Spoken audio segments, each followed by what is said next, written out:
자, 봅시다. 자, 우리가 이번에는 2번에서는 시조 3개를 연달아서 볼 거예요. 근데 당연히 시조 3편이라는 게 제목은 아니고 각각의 시조들이 다 제목이 있어요. 근데 우리가 일단 시조를 공부할 때 중요한 점이 하나가 있다면 가장 우선적으로 거의 외우듯이 우리가 먼저 봐줘야 될 게 뭐냐면 일단 각 그 주제가 제일 중요해요. 시조 같은 경우에는 되게 우의적인 내용도 많고 중국 고사들의 내용도 정말 많거든요. 근데 결과적으로 그런 비유들이 우리한테 얘기하고자 하는 주제는 무엇인가가 굉장히 중요하게 그거 그냥 지워주세요. 제가 잘못 쓴 것 같아요. 어쨌든 네, 주제를 우리가 제일 아는 것이 제일 중요하다라고 생각을 해주고 우리가 먼저 볼 시조 3편을 간단하게 정리를 하고 그러면서 하나씩 좀 들어가 볼게요. 자, 제일 첫 번째 시조 한 편 뭐냐면요. 춘산의 눈, 녹인 바람이라는 시예요. 물론 제가 초장, 중장, 종장을 다 쓸 거는 전혀 아니고 그 내용만 한번 간단하게 얘기를 해볼게요. 일단 제가 제일 중요한 게 주제라고 했으니까 주제만 우리가 먼저 정리를 해볼게. 내가 별표라고 치면 그 뒤에는 제가 주제를 적을 거예요. 이건 뭐냐면요. 일단 늙음에 대한 한탄이에요. 그래서 이 화자가 뭐라고 얘기를 하냐면요. 춘산에 눈 녹인 바람이라고 초장이 시작이 되는데 이렇게 춘산이 있어요. 근데 춘산이라고 한다면 이른 봄이라고 생각을 하면 겨울이 된 지 얼마 안 됐잖아, 그치? 그러니까 산 위에 이렇게 막 눈이 쌓여 있단 말이야. 그 눈이 쌓여 있는데 봄이 오고 날씨가 더 선선해지고 나면 이 여기 쌓여져 있는 이 눈을 바람이 서서히 녹아버려요. 녹아서 없애버려요. 근데 그 눈을 마치 뭐와 같다고 생각을 한 거냐면 내가 이렇게 있는데 여기 뭐 이렇게 있는데 내가 좀 늙었어요. 이렇게 있는데 내 귀 밑에 있는 여기 난 흰머리랑 춘산 위에 있었던 그 눈이랑 되게 비슷하다라고 생각을 한 거야. 그래서 이 춘산의 위에 쌓인 눈 같은 경우에는 바람이 불어가지고 그걸 없애줬는데 그 바람 어디 갔지? 그 바람이 내 귀 밑에 있는 이 서리가 뭐예요? 얼음이 얼어져 있는 걸 우리 서리라고 하잖아요. 그 서리인데 사실은 흰머리 내 서리도 녹아졌으면 좋겠다. 그러니까 주제는 나 언제 이렇게 늙었지? 나도 늙지 않고 젊음으로 돌아가고 싶어. 자연이 마치 되풀이듯이 나도 늙었다가 다시 젊어지고 싶어. 라는 말을 하는 게 첫 번째 우리가 볼 시조인 춘산의 눈 녹이는 바람이 되겠습니다. 그리고 두 번째는 뭐냐면은 수양산 바라보며 라는 시가 돼요. 시조에서 왜 주제가 중요하냐면요. 시조 같은 경우에는 그 언제 창작이 되었는가가 그 시조 전반적인 내용과 해석에 많은 영향을 준단 말이에요. 일단 수양산 바라보며의 이 주제는 뭐냐면요. 죽음을 각오한 의지이기도 하면서 조금 더 좀 더 자세하게 얘기를 해보자면 단종을 향한 충성심이라고 볼 수도 있어요. 자, 지금 수양이라는 말과 그리고 단종이라는 말을 봤을 때 뭐가 떠오르지? 그 수양대군 혹시 아세요? 수양대군 알아요? 그죠? 수양대군이 자신의 조카였던 단종을 몰아내고 자신이 왕에 오른 것을 우리가 그 수양대군과 단종 얘기라고 하잖아요. 이 당시에 정말 엄청나게 많은 문인들이 그것과 관련된 시와 문학 작품들을 엄청나게 많이 썼어요. 이 수양산 바라보면도 마찬가지로 그것과 관련된 내용이에요. 그래서 주제가 죽음을 각오한 의지 그리고 단종을 향한 충성심이 돼요. 그래서 이 수양산이라고 하는 이 자체가 사실은 중의적인 의미가 담겨 있어요. 첫 번째 의미는 뭐가 되냐면 그냥 그 수양산. 첫 번째는 그냥 진짜 산 이름의 수양산을 얘기하기도 하고요. 두 번째는 수양산이라고 비유를 한 누가 되겠어? 수양대군의 얘기를 하겠구나 이렇게 생각할 수가 있겠죠. 그래서 수양대군을 바라보면서 내가 끝까지 단종을 향한 내 마음을 변하지 않을 거야 라고 얘기를 하는 것이 바로 이 시였어요. 근데 우리가 본격적인 내용을 보기 전에 조금 미리 알아둬야 될 중국의 정말 유명한 고사가 있어요. 여기 보다 보면 이제라는 대상이 나오거든요. 이제라는 거는 뭐냐면 백이와 숙제 해오세요 할 때 그 숙제는 당연히 아니고요. 사람 이름이에요. 희웅이와 태훈이 이거처럼 백이와 숙제라는 두 사람을 합쳐서 우리가 이제라고 얘기를 해요. 근데 이 백이와 숙제는 사실 너무나 그 고전 작품에 많이 나오기 때문에 여기서 조금 정리를 하고 가보자면 옛날에 이 사람이 은나라의 신하들이었어요. 은나라의 신하들을 이었는데 은나라가 멸망했거든요. 멸망하고 나면 자신이 모시던 왕과 나라가 없어진 거잖아요. 그래서 여기에 대해서 상심을 하고 백의와 숙제가 어떤 산으로 들어갔어. 근데 그 산 이름이 아주 우연의 일치로도 수양산이라는 산에 들어갔어요. 수양산이라는 산에 들어가서 이 안에서 그냥 여기 이 산 위에 나는 고사리만 먹다가 결국 아사로 죽었어요. 굶어 죽은 사람, 그 유명한 사람을 우리가 백의와 숙제라고 얘기를 해요. 그래서 여기 이 이제라는 사람을 먼저 알고 그런 다음에 우리가 시조 내용으로 들어가면 좋을 것 같아요. 이 사람들 많이 들어봤었죠? 네, 어쨌든 지금 보시면 되고. 그리고 여기서 좀 중요한 내용, 중요한 건 좀 중의법이 상당히 많이 나온다는 거. 왜냐면 그냥 대놓고 수양대구나 꺼져라 라고 얘기를 하면 잡혀가니까 굉장히 중의적으로 많이 사용을 했다라는 게 두 번째 시조에서 우리가 좀 기억해줘야 될 점이고.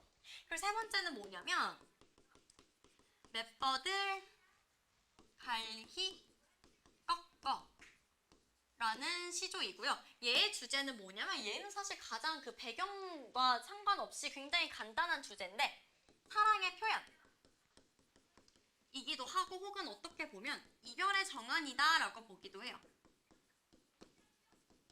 이 두 가지의 주제를 가지고 있고 진짜 어떤 의미를 가지고 있냐면 이 두 사람이 있어요.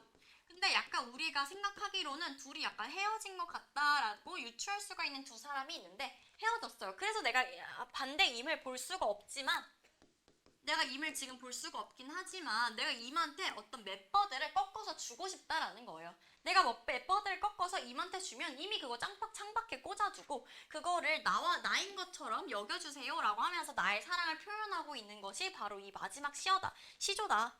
사실 이 마지막 시조는 그렇게 어렵지 않고 그냥 그 맷버들을 보고 제발 날 잊지 말아줘 라고 얘기를 하는 게 여기 마지막 시조입니다. 그래서 이거 잘못됐다. 어부사시사가 아니죠. 깜짝이야. 시조 3편이고요. 우리가 본문학습으로 넘어가서 쭉 한번 같이 채워봅시다. 자, 일단 첫 번째 시조의 갈래 성격 제재 주제 특징부터 먼저 정리를 하고 갈게요. 우리 이제 평시조냐 연시조냐 이런 거는 구분할 수 있지 않아, 그치? 평시조는 딱 3줄짜리를 우리가 평시조라고 얘기를 하고 연시조 같은 경우에는 3줄이 n개가 곱해져 있는 것, 여러 개가 곱해져 있는 것을 우리가 연시조다 이렇게 얘기를 했었어요. 근데 가를 보니까 당연하게도 초장, 중장, 종장 3줄로 되어 있기 때문에 얘의 갈래는 평시조로 시작하는구나 생각해 주셔야 되고 얘의 성격은 뭐냐면요. 굉장히 낙천적이고 달간적이고 영탄적이에요. 낙천적이고 달간적이다라는 건 뭐냐면 내가 늙은 게 맞아. 늙었는데 이러니까 내가 곧 죽겠구나. 내일이면 죽겠다라고 한탄하는 것하고 막 부정적인 생각을 하는 게 아니라 저 봄바람이 내 흰머리도 날려버렸으면 좋겠다라고 하면서 굉장히 낙천적으로 생각하고 있고 그냥 내가 늙은 것을 받아들이고 그것을 달관하고 있구나 보시면 되고 영탄적인 표현을 우리가 곧 찾아볼 수 있을 거예요. 소재로 쓰인 것은 춘산에 눈 녹인 바람 그리고 자신의 백발을 설이라고 표현을 하고 있었죠. 그리고 이 첫 번째 시조의 주제는 뭐였었죠? 늙음에 대한 한탄이었었죠. 한탄이라고 써주셔도 되고 혹은 안타까움이라고 써도 된다. 하지만 이게 끝까지 부정적으로 표현되지는 않는다는 거예요. 굉장히 낙천적이고 달관적인 태도를 우리한테 이 주제를 보여주고 있구나 생각하시면 될 것 같아요. 그리고 첫 번째 특징이 뭐냐면요. 색채를 대비해줘요. 이렇게 색채를 대비를 하면서 속가적인 주제를 전달을 해주고 그리고 늙음을 한탄하기도 하지만 그러면서도 인생을 어떻게 하냐면 달관하는 그런 여유가 나타나는구나. 우리가 한번 시조를 보면서 찾아볼게요.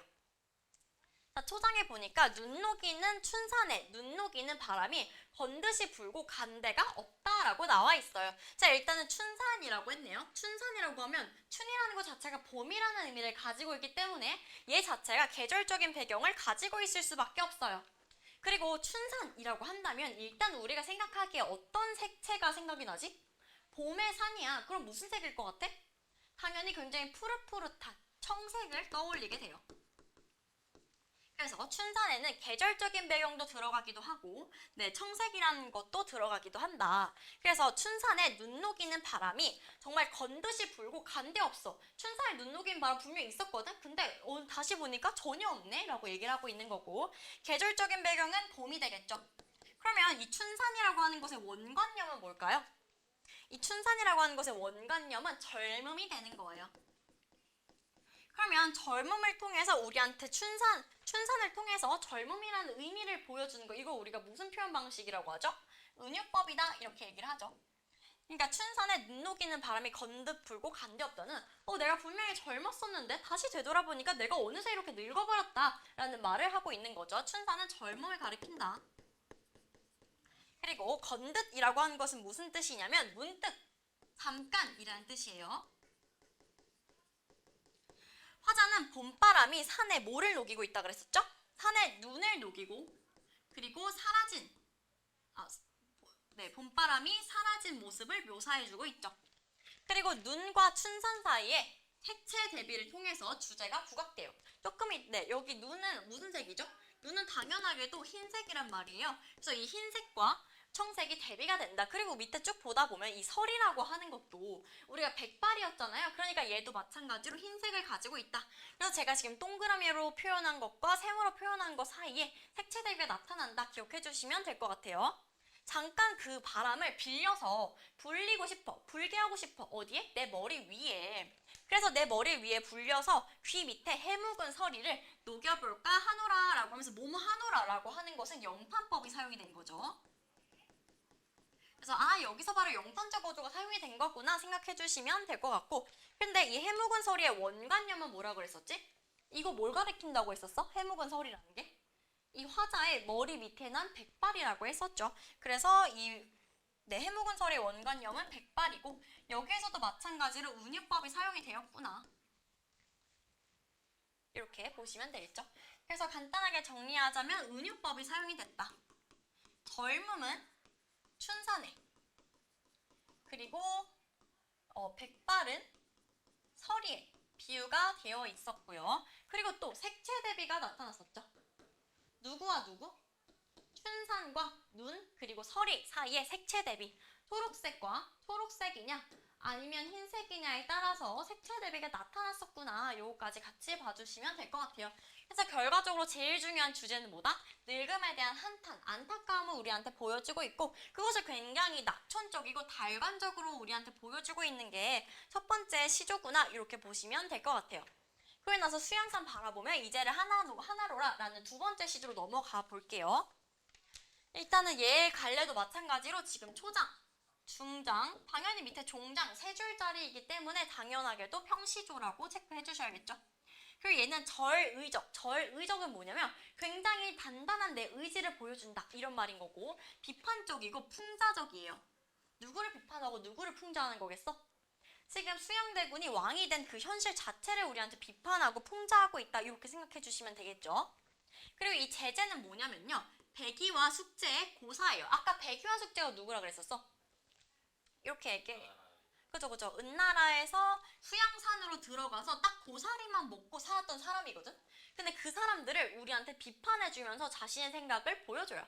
그래서 결과적으로 주제는 뭐냐? 죽음을 각오한 굳은 지조와 결의, 그리고 단종을 향한 굳은 절개를 우리한테 보여주고 있고, 그리고 얘의 특징은 뭐냐면 굉장히 중의적인 표현이 많다는 거, 그리고 설의적인 표현도 있다는 거 봐주시고, 이를 통해서 대상에 대한 비판의식을 비유적으로 드러내고 있구나. 그리고 우리가 생각하는 일반적인 상식을 뒤집어서 표현해서 시적 화사에 뭘 보여주냐면 지조와 그리고 절개를 우리한테 부각해주고 있구나 이렇게 생각하시면 돼요. 그럼 일반 상식은 뭐냐면요, 이 백의와 숙제가 지조와 절개를 상징한다라고 생각해요. 그러니까 이 세상에서 진짜로 제일 지조와 절개가 높은 사람이 누구야? 라고 물어봤을 때 일반적인 상식선에서는 백의와 숙제야 라고 얘기를 하거든요. 근데 이 나시조의 화자 같은 경우에는 우선 먼저 이 백의와 숙제를 비판하면서 시상을 전개한다는 거 기억해 주시고 쭉 볼게요. 수양산을 바라보면서 이제를 하나로라. 자, 일단 수양산이라고 하는 것이 중의적인 의미를 가지고 있다고 했었죠. 자, 제일 첫 번째는 뭐죠? 진짜 그 수양산. 그리고 두 번째 의미는 수양대군이다. 우리가 두 가지 이상의 의미를 가지고 있는 것을 중의적이다라고 표현하죠. 바라보면서 이제를 한한다라고 하는 것은 원망한다. 와, 걔는 진짜 별로다. 원망을 해요. 이제라고 한 거는 누구였었죠? 백의와 숙제. 백이와 숙제는 지조와 절개 정말 상징적인 인물인데 대체 그 사람들을 왜 원망하고 왜 한탄을 할까 생각하면서 밑으로 내려가 주셔야겠죠. 줄여 죽은 진들 채미도 하겠는가. 자, 여기서 줄여 죽은 진들이라고 하는 것은 뭐냐면 굶주려 죽는 한이 있어도 라고 해석해 주시면 되고, 채미도 하는 건가? 채미라고 하는 것은 뭐냐면요, 아까 백이와 숙제가 수양산이라는 산에 들어가서 뭐 먹었다 그랬었지? 고사리 캐먹다가 결국 굶어 죽었다고 했잖아요. 여기서 채미라고 하는 것도 마찬가지로 중의적인 의미를 가지고 있는데, 제일 첫 번째로는 고사리, 진짜 백이와 숙제가 먹었었던 그 고사리를 의미하기도 하고, 두 번째로는 뭐냐면 수양대군이 주는 녹봉을 의미하기도 해요. 차라리 굶어 죽는 한이 있는, 굶어 죽으면 굶어 죽는 거지. 고사리, 녹봉이라고 하는 것은 월급의 고전 어휘예요. 차라리 굶어 죽지.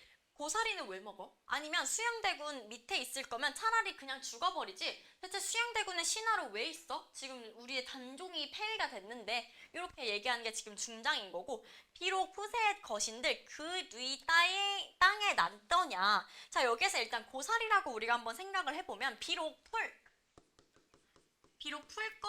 풀것이지만 그것이 누구 땅에 났니? 라고 물어보고 있는 건데, 자, 고사리, 너가 백이와 숙제가 그냥 그 세상을 버리고 수양산에 들어갔잖아. 그 수양산에 들어가서 가장 소박한 음식인 고사리를 먹었다고 해도 그게 아무리 소박한 음식이라고 한들 그게 누구 땅에서 났어? 수양산에 그 땅에 난 거야 라는 말이에요. 그러니까 그 땅에 난 거 자체를 먹으면 안 되지 라고 이 백이와 숙제를 비판하는 것이 화자의 태도다. 그러면 이 수양대군이 주는 녹봉이라고 생각하면 어떻게 되는 거죠? 너가 그 녹봉 조금만 어떤 액수라고 받아. 근데 그거 대체 누가 준 거야? 수양대군이 준 거야. 근데 그걸 어떻게 받을 수가 있어? 라고 하면서 그 대상들을 비판하는 것이 바로 이 화자의 생각이구나, 이렇게 보시면 돼요. 그래서 그 뉘 땅에 났냐라고 할 때 이 뉘가 가리키고 있는 것은 이 화자의 입장에서는 수양대군이다, 이렇게 보시면 됩니다. 수양대군이 주는 거는 아예 받으면 안 되지. 대체 그 녹봉을 왜 받고 있어? 라고 하면서 어떤 그 지배하고 있는 그 벼슬을 하고 있는 그 정치인들을 비판하고 있다, 이렇게 보시면 되고, 네, 그래서 이걸 채워보면 수양산의 두 가지 의미는 뭐였었죠? 1번은 중국에 있는 수양산, 그리고 2번은 수양대군을 가리키고 있는 거고, 이렇게 두 가지 의미가 있기 때문에 수양산이라는 싱어에는 우리가 중의적인 표현이 쓰였다라고 얘기를 하고요. 그리고 이제는 누굴 얘기한다고 했었죠? 백이와 숙제를 세트처럼 이제라고 얘기한다고 했었어요. 그리고 한하로라라고 해서는 화자는 누구를 한탄하고 있어요, 지금? 그쵸, 백이와 숙제를 한탄하고 있다. 수양대군을 한탄하고 있는 것은 아니었어요. 그리고 그 차라리 굶어 죽기에 채미는 왜 하는 거야? 나무를 왜 먹어? 라고 하니까 채미가 의미하는 두 가지, 고사리, 두 번째로는 수양대군이 주는 녹봉이다, 이렇게 써주시면 되고, 그리고 뭐뭐 하는 것가라고 해서 이거 무슨 법이 쓰인 거야? 지금 의문문처럼 우리한테 얘기해주고 있네. 여기 서리법이 쓰였구나, 이렇게 봐주시면 됩니다. 그리고 비록 풀꽃인데 누구 땅에서 났어? 수양대군 땅에서 났다라는 거고, 푸세라고 하는 것의 의미는 풀이다, 풀이라고 써주시면 됩니다. 푸세. 그리고 화자는 유교 사회에서 추앙받던 백이와 숙제 형제를 한탄하면서 뭐를 부각했죠? 자신의 지조와 절개를 부각했어요. 아니, 다들 백이와 숙제가 대단하다고 하잖아. 근데 나는 거기보다 지조와 절개가 더 크다니까? 나는 고사리마저도 안 먹고 그냥 죽어버릴 거야 라고 얘기하는 거예요. 그 맥락 이해 가시죠? 네, 이렇게 얘기하는 게 두 번째 시조였어요.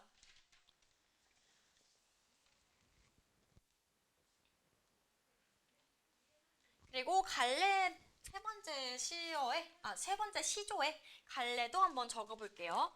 당연하게도 얘도 마찬가지로 초, 중, 장 세 줄짜리네요. 그러면 역시나 한번 적어보세요. 뭐였죠? 갈래? 평시조가 되겠죠. 평시조가 되겠고, 아까 처음에 이 마지막 거의 주제는 뭐라 그랬었죠? 이별의 정한, 혹은 뭐 내 사랑의 표현 등등의 표현 주제들이 있다. 그래서 이런 주제이기 때문에 위의 것과 달리 굉장히 감상적이고 애상적이고 여성적인 성격을 가지고 있다. 그리고 뭐를 통해서 우리한테 이별의 정한을 보여주냐면요, 어떤 맵버들이라는 소재를 통해서 우리한테 이별의 정한을 보여주고 있어요. 그리고 이 마지막 시조의 특징들을 조금 정리를 해보자면, 자연물, 멤버들이라는 이 자연물을 매개로 임에 대한 시적 화자의 마음을 우리한테 구체적으로 표현해주고 있어요. 그러니까 사실 마음이라고 하는 것이 우리가 구체적으로 볼 수가 있나? 없단 말이야. 굉장히 추상적인 대상을 멤버들이라는 자연물을 매개로 우리한테 구체적으로 보여주고 있구나, 이렇게 생각해 주시면 되고, 뭐를 활용해서? 마지막에 중간에 보시면 도치법이 있어요. 도치법을 활용을 해서 첫 번째네요. 초장에 시적 화자의 아주 섬세한 감정을 우리한테 보여주고 있다라는 이 특징들 잘 기억을 해주세요. 그럼 우리가 초장부터 한번 읽어볼게요. 맷버들이라고 하는 것은, 얘가 의미하는 것은 임에 대한 사랑. 임에 대한 사랑인데 정확하게 얘가 무엇을 상징하냐, 두 가지를 적어라라고 한다면 얘는 뭐가 될 수가 있냐면요. 우리가 주제가 지금 이별의 정안이었잖아. 그래서 그 주제에서 끌어와서 제일 첫 번째로는 이별의 어떤 정표다. 그리고 두 번째로는 시적 화자의 분신이기도 해요. 정표라고 하는 것은 우리가 이별했지만 이거 하나는 좀 받아주세요, 이렇게 얘기하는 걸 정표라고 얘기를 해요. 그래서 멤버들은 임에 대한 사랑을 가리키고 있는 것은 맞지만 무엇을 상징하냐라고 한다면 1번 이별의 정표, 2번 시적 화자의 분신을 상징한다, 이렇게 생각하시면 됩니다. 멤버들을 가리 꺾어서라고 하는 것은 골라서 꺾는데요. 그러니까 멤버들을 봤는데 아무거나 꺾는 것도 아니야. 굉장히 아끼면서 골라 꺾어서 보낼 거예요. 누구한테 보낼 거예요? 임의 손에 보낼 거예요. 우리가 한국말에서 뭐뭐에로 끝나는 문장이 있나요? 안 돼요. 보통 다 동사로 끝이 나야 돼. 그치? 그러면 여기서 보내놓으라 하고 임의 손에 얘 두 가지의 순서가 바뀌었구나 라는 것을 알 수가 있죠. 우리가 이런 식으로 시에서 순서를 바꾸는 것을 무슨 법이라고 했었지? 도치법이다 라고 얘기를 했었죠. 도치법을 통해서 대체 누구 손에 보낼 건지를 강조하고 있다, 이런 효과를 보여주고 있다, 이렇게 보시면 됩니다. 그래서 임에 대한 사랑을 가리키는 이 멤버들을 골라 꺾어서 임의 손한테 보내고 싶어요. 자신은 창밖에 심어두고 보세요. 자신은이라고 하는 것은 주무시는이죠.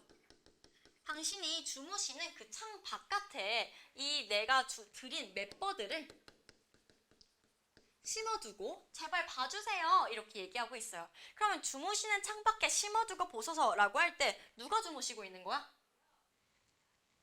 누가 주무셔요? 네? 못 들었을 때? 수양대군이요? 잠깐만요. 이게 우리가 세 가지 시조를 봤잖아요. 근데 각각의 시조들이 다 달라.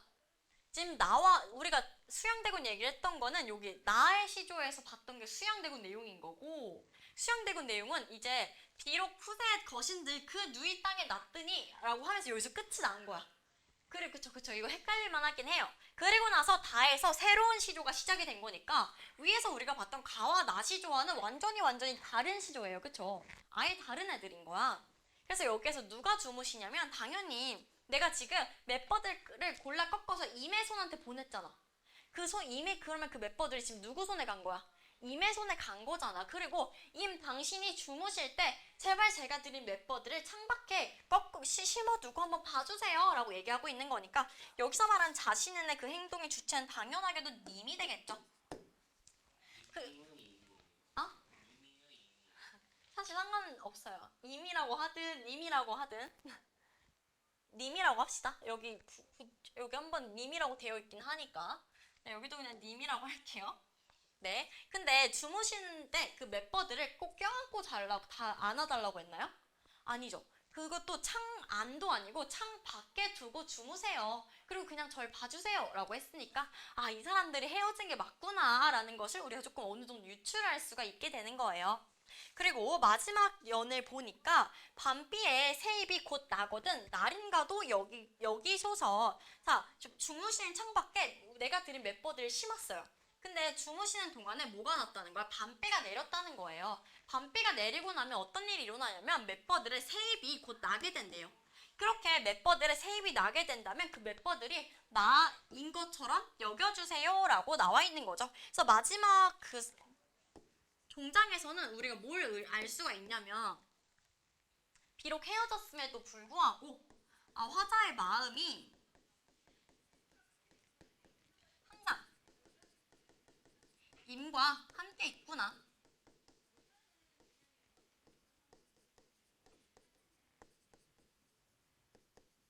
우리가 볼 수 있겠죠. 그러면 이 시적 화자의 분신은 당연하게도 누가 되겠어요? 이 마지막 종장에서 봤을 때 멤버들에서 난 뭐? 새 입이 바로 화자의 분신이 되겠죠.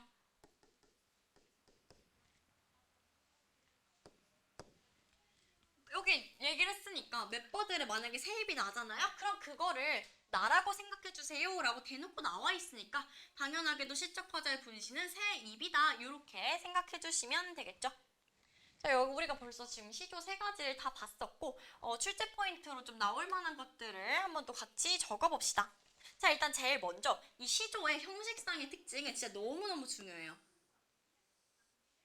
너무너무 중요하니까 요거 한번 직접 써볼게요. 시조라고 한다면 무조건 이러이러한 형식을 가지고 있어야 한다의 세 가지예요. 한번 적어보자면 제일 먼저는 3장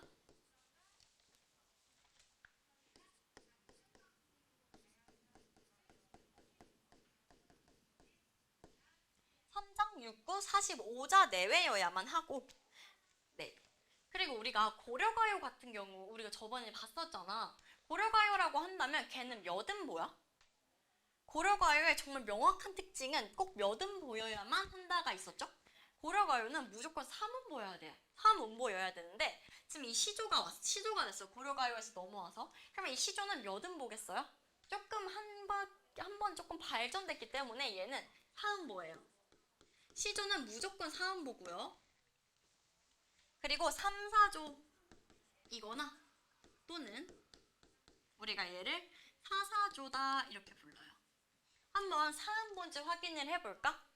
밤비에 새입이 곧 나거든 날인가도 여기소서 잠깐만.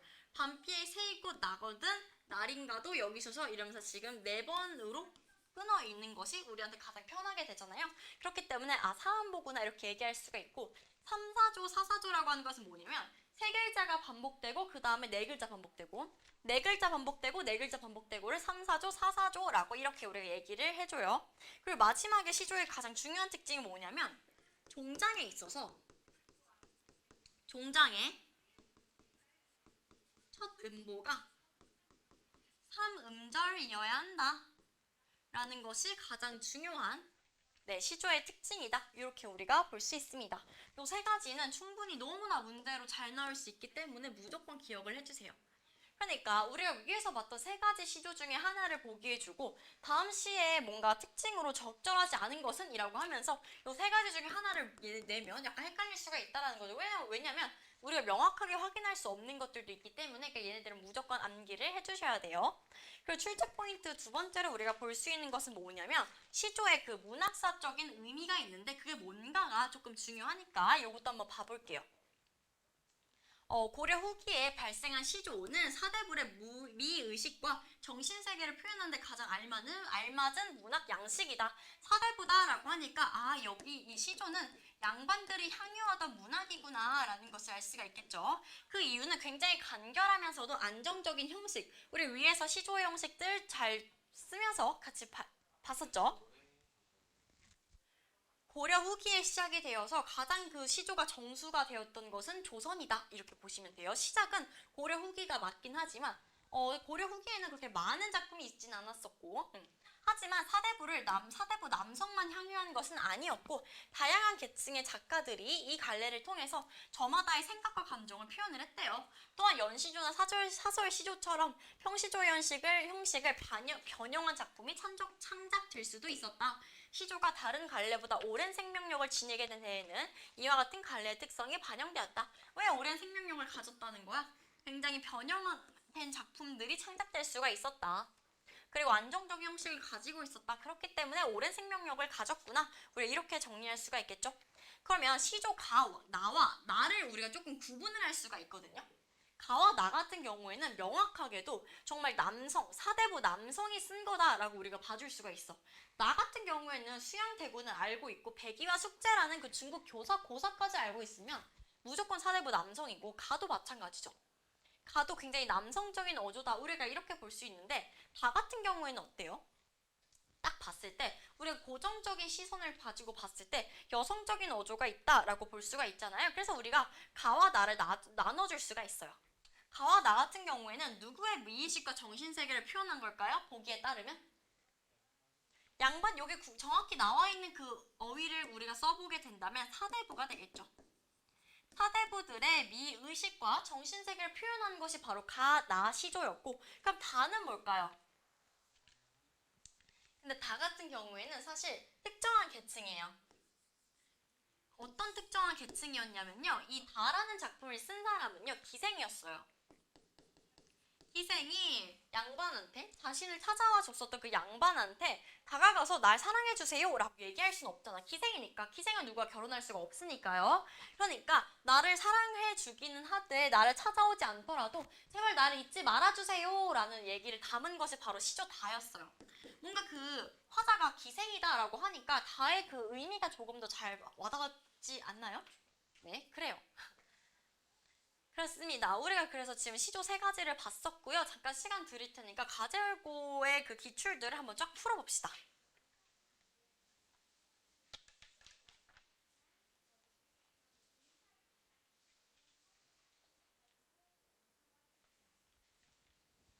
잠깐 시간 드릴 테니까 문제 풀어봅시다. 네 문제니까 쭉 다 풀어주세요.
아,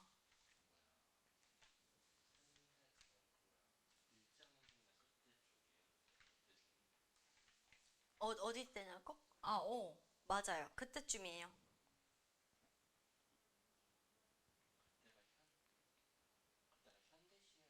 아, 나태주는 그 일제강점기가 아니고 그 민주화운동? 그거 할 때예요. 아니에요. 대 일제강점기 이후에 이제 전두환 그때요, 그쵸? 그때 쓰여졌던 시들 막 그래서 나태주 풀은 당연히 누굴 뜻하는 거였어요. 민중들을 뜻하는 풀 요런 걸 소재로 삼은 시가 굉장히 많은 게 나태주의 시다. 그리고 여기서도 지금 새싹의 촉이라고 했잖아요. 그리고 지금 아스팔트 각지를 비집고 올라온다. 그러니까 독재 정권을 비집고 올라오는 민중들의 어떤 민주화에 대한 열망을 본다라는 것이 여기서 새싹의 촉이다. 이렇게 보시면 될 것 같아요. 생각보다 그 시인이 어느 시대의 사람이냐에 따라서 시에 대한 해석이 좀 달라지는 것 같긴 해요. 현대. 근현대다라고 하면 우리 그 구보씨의 일일 봤던 거 기억나? 일제강점기 직후 이때를 우리가 근현대다라고 얘기하고 아니 일제강점기 때부터도 우리가 근현대다라고 봐줘요. 그리고 아예 독립하고 나서 뭐 박정희 나오고 막 6.25 나오고 할 때부터는 우리가 현대다라고 봐줘요. 다 풀었어요? 진짜? 혜원이도 다 됐어요? 네, 그러면 한번 우리 첫 번째 문제부터 한번 같이 볼게요. 첫 번째 문제는 답이 몇 번인 것 같아요? 그쵸. 2번이죠. 자, 한번 볼게요.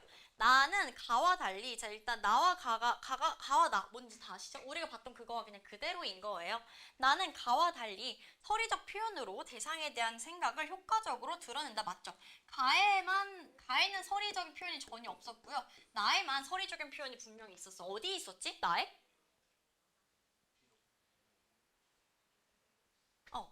채미도 하는 건가? 라고 하면서 여기 분명히 서리적인 표현이 있었죠. 가를 쭉 봐도 아무리 봐도 우리가 서리적인 표현 없었어. 하지만 영탄적인 표현은 있었어요. 그쵸? 영탄과 서리를 좀 구분을 해주셔야 돼요. 이걸 우리가 어떻게 구분할 수가 있냐면요. 서리법이다. 그럼 걔는 무조건 영탄적이라는 의미가 들어가. 그래서 요걸 좀 집단을 그려보자면 영탄적이다. 영탄적 어조다라는 것 안에 서리가 들어있는 거예요. 그러니까 영탄적이지만 서리가 아닌 애들도 있게 되는 거겠죠? 여기 속하는 게 바로 가인 거고 여기 속하는 게 바로 나다. 이 두 가지 조금 문학 개념어가 헷갈리면 문제가 헷갈리거든요. 잘 봐주세요. 나머지도 한번 선지도 지워보자면 나는 가와 달리 공감학적 심상이라고 하는 것은 문학에 있어서 굉장히 고급적인 개념이잖아요. 그치? 이 당시에는 웬만하면 공감학적 심상이 없다 봐주시면 좋을 것 같아요. 그리고 자연물의 감정을 이입한 거 있었나요? 그리고 가가 세상과 거리를 두려는 태도였나요? 가는 무슨 태도였어? 그쵸? 굉장히 나의 늙음을 달관하고 초월적인 태도로 한탄하는 내용이었었죠. 그러니까 세상과 거리 두려는 거 없었어요. 그리고 모두 동일한 식구의 반복을 통해서 의미를 강조했었나? 식구라고 한다면 단어 이상을 얘기를 하는 건데 반복은 없었어요. 그리고 모두 인간과 자연을 대비해서 자연의 가치를 드러내고 있다? 가를 한번 생각을 해보자. 청산이 있었고 그거와 대비되는 색채 대비되는 그 개념들이 뭐였지? 아 청산이 죄송해요. 춘산이었죠? 어머. 그쵸. 춘산과 그리고 색채다 대비가 되는 눈. 춘산이 눈 녹였다. 춘산의 바람이 뭐 눈 녹였다. 거기 있고 또 그리고 서리가 있었죠.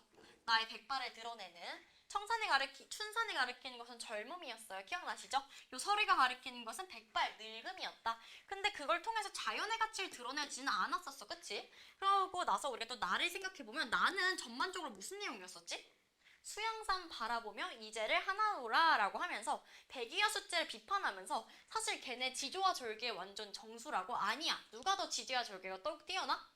내가 더 지조와 절개가 뛰어나. 왜냐면 나는 고사리 마저도 안 먹을 거야. 왜냐면 그 고사리 누구 산에 난 건데 지금의 왕이 수양대군의 산이니까 그것도 안 먹을 거야 라고 얘기를 한 거니까 자연의 가치가 아니라 역시나 자신의 가치관을 드러낸 거죠.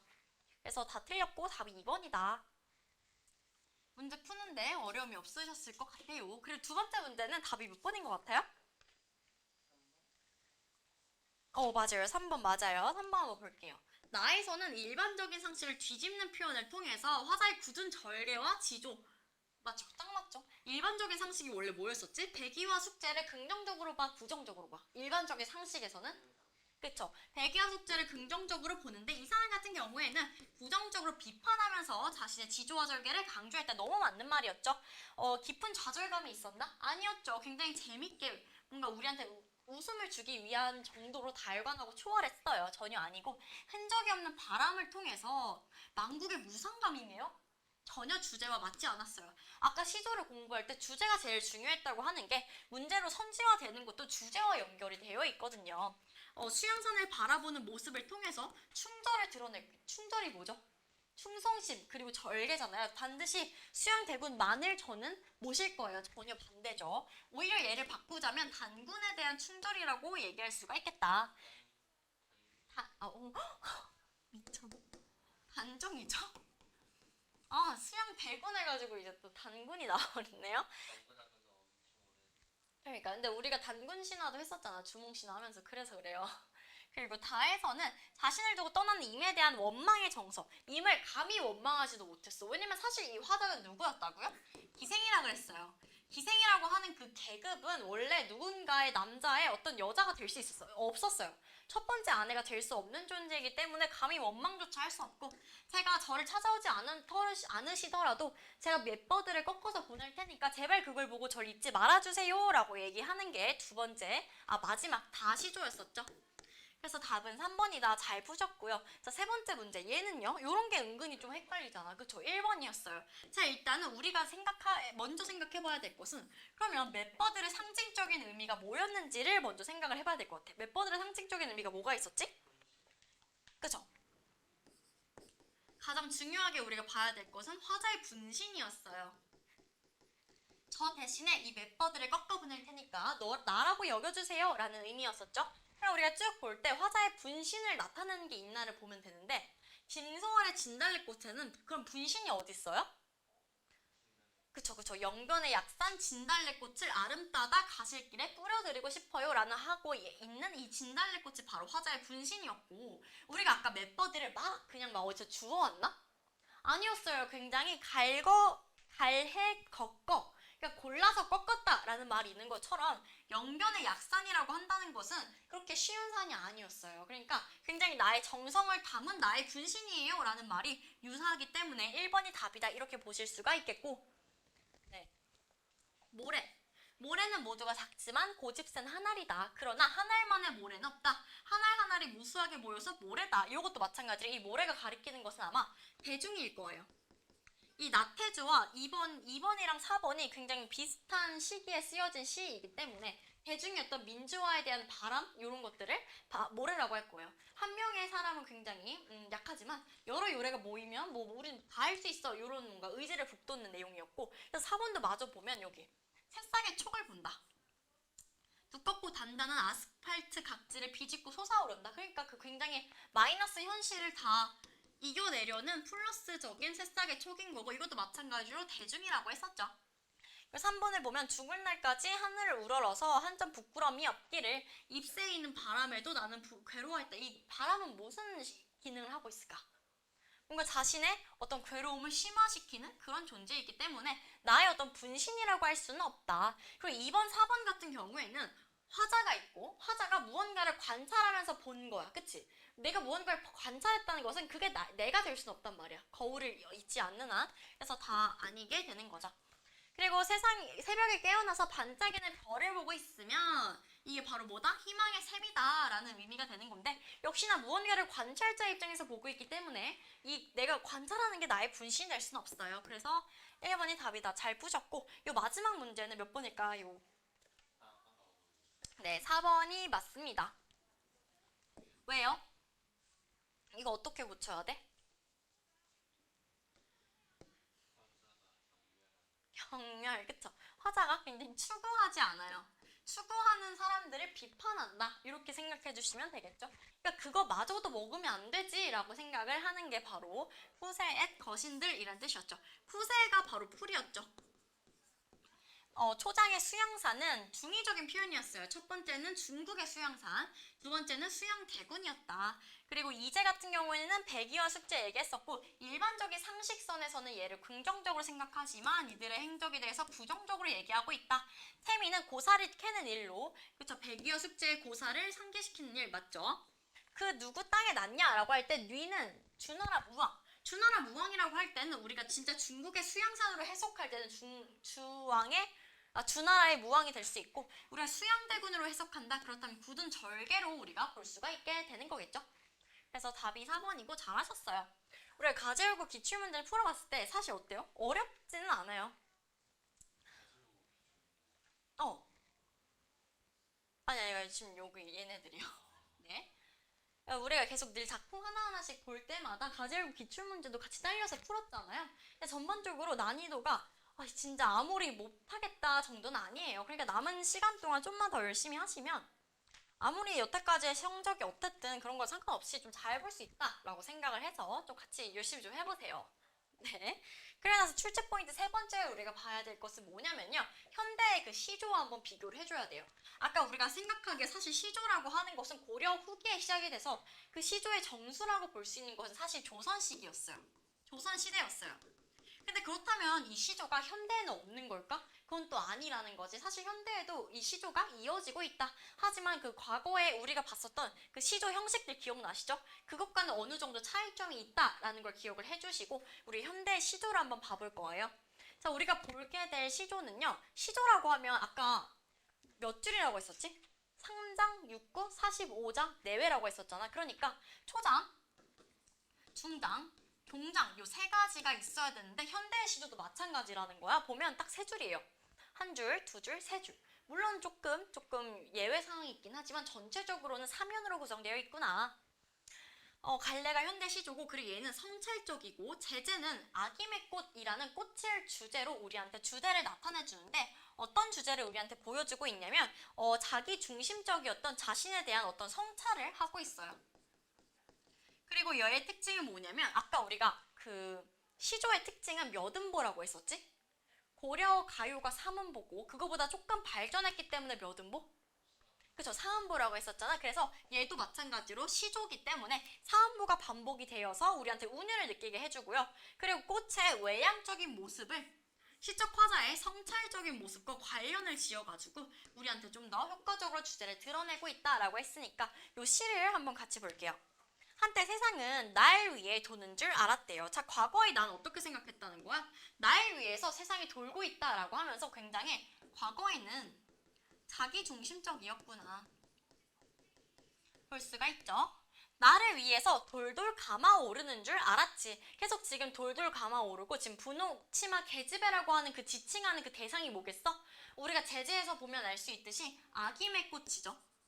아김의 꽃을 보고 내가 과거에 이랬다라고 하면서 나의 모습을 성찰하고 있는 거예요. 이 꽃의 외향적인 모습은 아김의 꽃. 아김의 꽃이죠. 그래서 우리한테 아김의 꽃의 외향을 계속 얘기를 해주고 있어요. 날 위에 돌돌 감아오르는 줄 알았지. 자, 돌돌이라고 되어 있네요. 돌돌은 네, 아김의 꽃. 네, 죄송해요.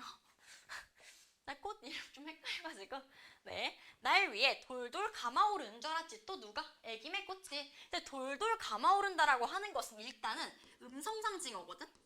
근데 우리가 알듯이 음성상징어에는 두 가지가 있어. 의성어냐 의태어냐 두 가지 중에 우리가 골라줘야 되는데 너희가 생각하기 뭐 같아? 그쵸? 의태어죠. 바로 말해버리네요. 잘했어요.